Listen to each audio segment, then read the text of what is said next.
What happens when the man you've been mocking turns out to be your boss? This team found out in the most humbling way. It was one of those mornings that didn't give away any sign of the chaos ahead. The sun was bright over downtown Dallas, and the streets buzzed with activity as people hustled through their day. Among them was a man named Elijah, a delivery driver who had seen it all. Elijah wasn't flashy or loud, but there was a quiet dignity about him that spoke volumes. This particular morning he had an important delivery to make, one that required him to head to one of the fanciest restaurants in the city, Bill Andrea's fine dining, known for its high-end, sentimental, and pretentious reputation.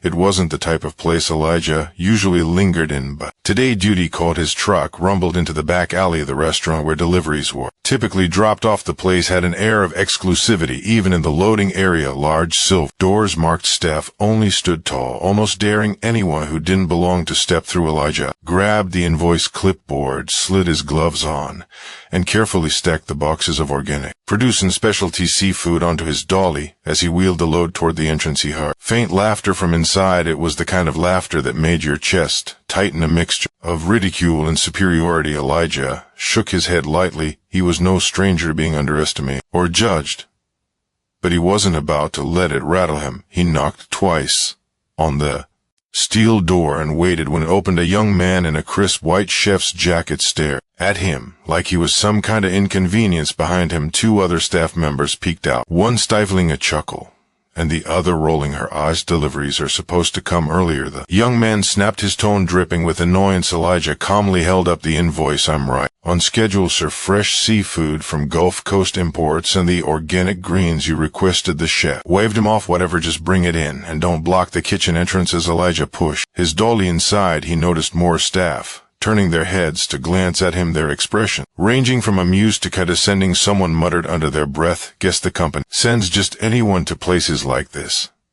It wasn't just the words.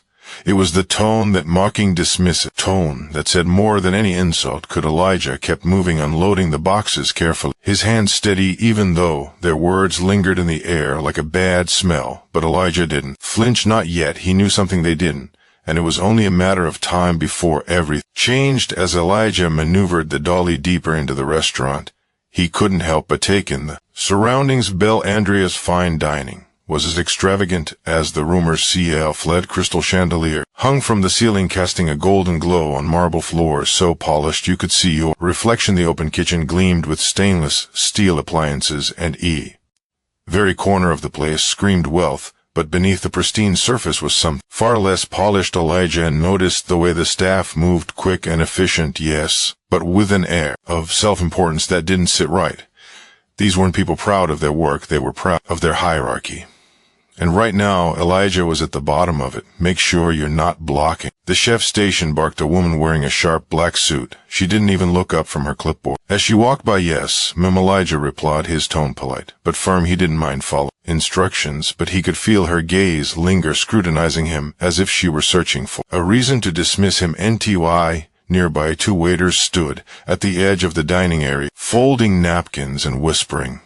It didn't take a detective to figure out they were talking about him. Every now and then they'd glance his way, barely hiding their smirks. What do you think? 5 minutes before he messes something up, one of them said, snickering. Elijah ignored them and continued with his work. Years in this business had taught him that people like this weren't worth his energy. He focused on unloading the boxes neatly onto the counter by the walk-in fridge. Still, the comments kept coming. You'd think someone delivering to a place like this would at least dress better. Another voice chimed in. Elijah glanced at his uniform. It was clean and pressed, practical for someone hauling boxes all day, but to these people it wasn't good enough. It didn't matter. He wasn't here to impress anyone. As he finished the first load and turned to head back to the truck, he passed by a group of line cooks near the grill. They too paused their chatter to take a long look at him. One of them, a tall man with a smirk that practically screamed trouble, leaned over and whispered loudly enough for Elijah to hear. Betty couldn't even afford to eat here, let alone step through the front door. The others laughed, and Elijah felt his jaw tighten slightly. He had plenty of practice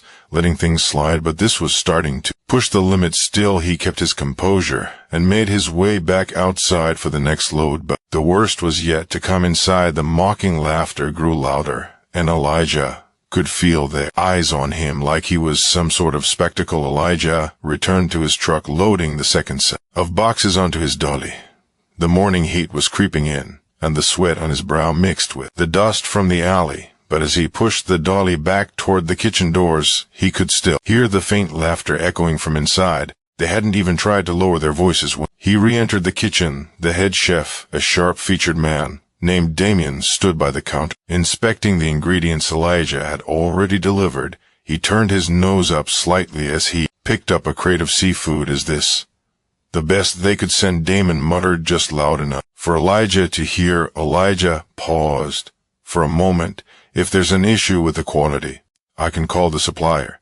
And Damon cut him off with a dismissive wave. No, just drop it off and leave. We've got more important things to focus on." As Elijah began unloading the second batch of boxes, he couldn't help but notice the way Damien carried himself. The chef spoke loudly, directing his staff with an exaggerated authority, as if he needed everyone in the room to know he was in charge. "I swear," Damon said, turning to one of the servers, "the standards are dropping everywhere. Look at this guy. Do they not teach professionalism to delivery drivers anymore?" The server, a young woman with a forced smile, glanced at Elijah, but didn't say anything. Instead, she nodded at Damien and busied herself setting up the nearby dining area. Elijah kept his head down and finished unloading. He wasn't about to let their words get to him, but he couldn't ignore the growing irritation. It wasn't just the comments. It was the blatant lack of respect, the assumption that he was less than simply because of his job. As he moved to stack the empty crates, one of the kitchen staff called out to him, "Hey,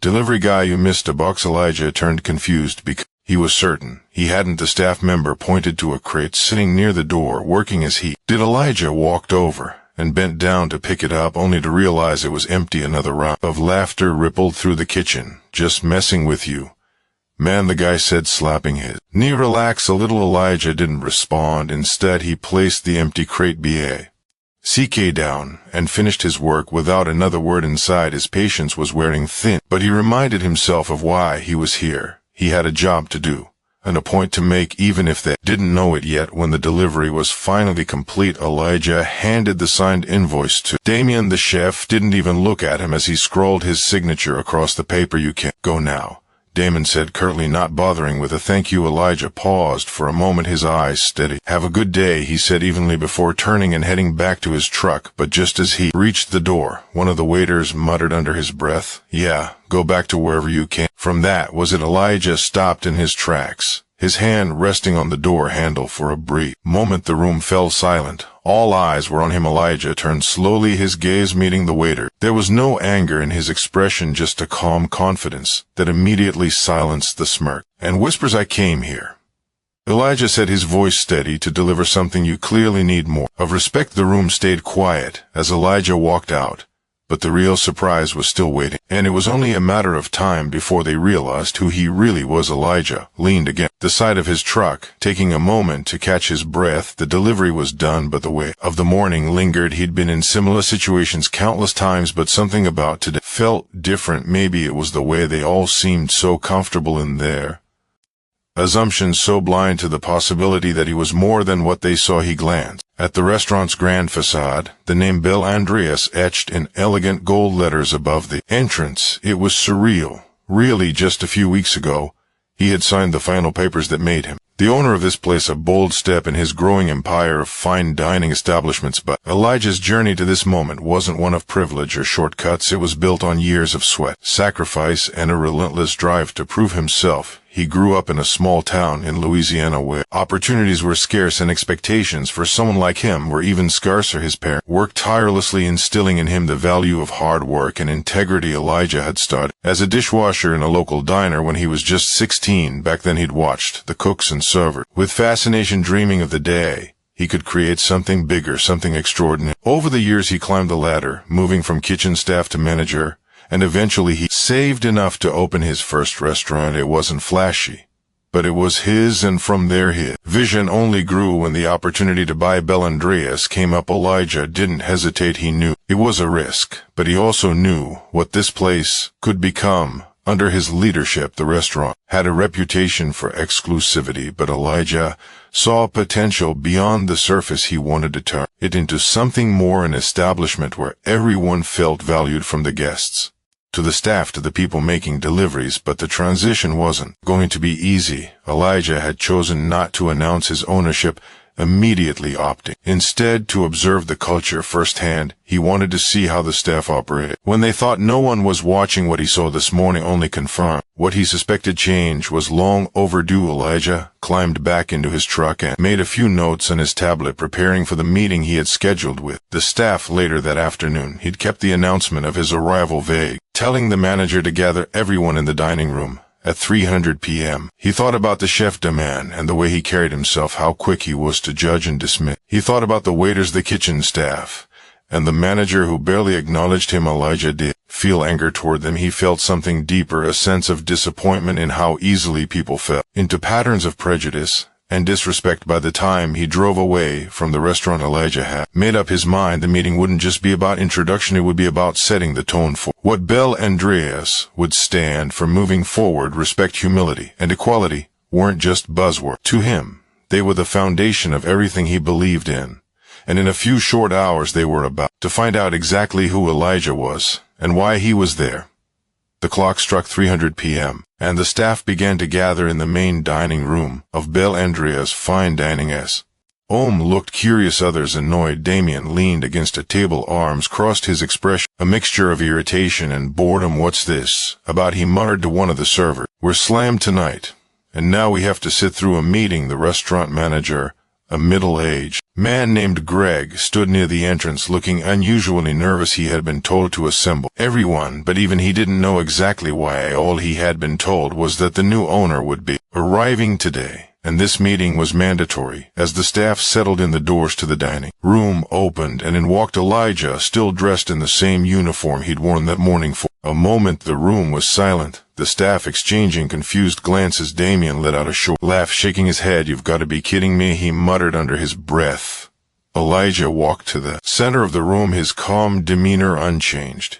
He could feel the tension, the unspoken question hanging in the air. But he didn't rush to explain. Instead, he let the silence linger for a few moments, meeting their gazes one by one.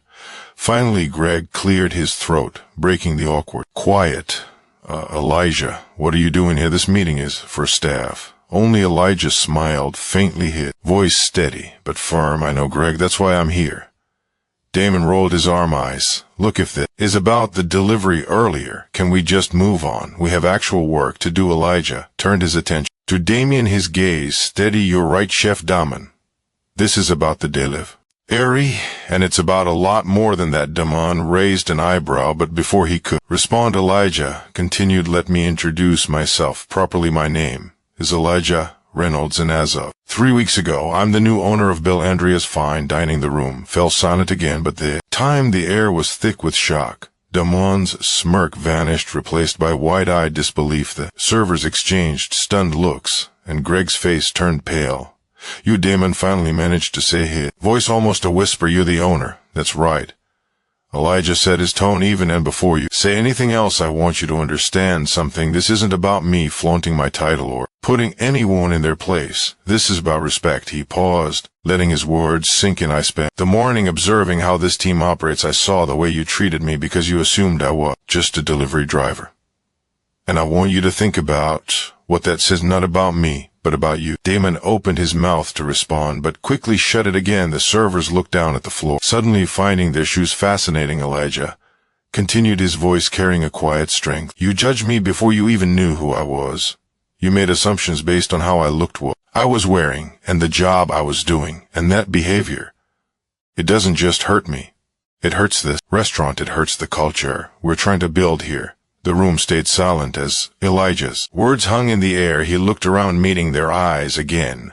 "Every person who walks through these doors deserves respect, whether they're a guest, a staff member, or someone delivering the ingredients that keep this place running. That's the standard I expect from every single one of you." For the first time that day, Elijah saw something new in their expression. Shame, and as uncomfortable as it was for them, It was exactly what they needed to feel. The silence in the room was almost palpable, every staff member grappling with the weight of Elijah's words. Damon shifted uncomfortably, his arms no longer crossed in defiance but hanging awkwardly by his sides. The servers avoided eye contact, their earlier smirks now long gone. Elijah took a step forward, his tone softening, but losing none of its authority. I know change doesn't happen overnight, but if this restaurant is going to succeed, it starts with how we treat each other. It starts with accountability and respect for everyone. He paused, scanning the room to make sure his message landed. I didn't start at the top, he said. I've been where you are, working long hours, do the jobs no one notices. I've scrubbed floors, washed dishes, carried boxes, just like I did this morning. And let me tell you, those roles are just as important as any chef or manager in this room. Without them, this place doesn't run. The staff remained silent, the gravity of his journey hitting them harder than any reprimand could. Elijah let the moment settle before continuing. So here's what's going to happen starting today. We're building a new culture here.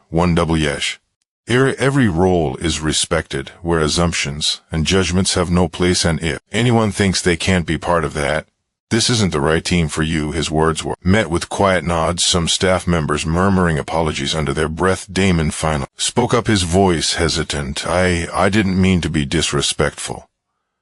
Elijah held up a hand to stop him. Actions speak louder than words, chef. If you're willing to do better, then prove it, show me, and the rest of the team, that you're here to grow. That goes for everyone. He stepped back, his calm demeanor returning. We all have biases, we all make mistakes, but what matters is how we move forward, and I believe this team can be better. With that, Elijah turned to leave the room, but not before offering one final statement. Remember, respect costs nothing, but its absence can cost you everything. The staff sat in silence long after Elijah walked out, the weight of his message pressing down on them.